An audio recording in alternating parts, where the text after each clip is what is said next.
ایام بیض کے روزے سال بھر کے روزوں سے بہتر۔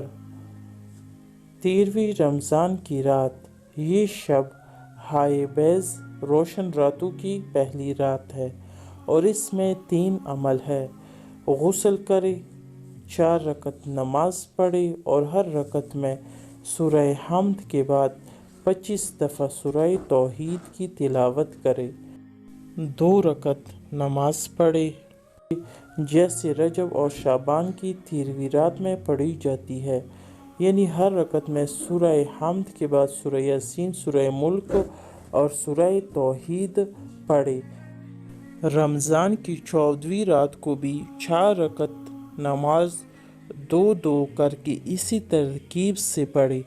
جو شخص ماہ رمضان کی شب ہائے بیض میں یہ نماز پڑھے تو اس کے گناہ معاف ہو جائیں گے، چاہے وہ درختوں کے پتوں اور بارش کے قطروں جتنے بھی ہو۔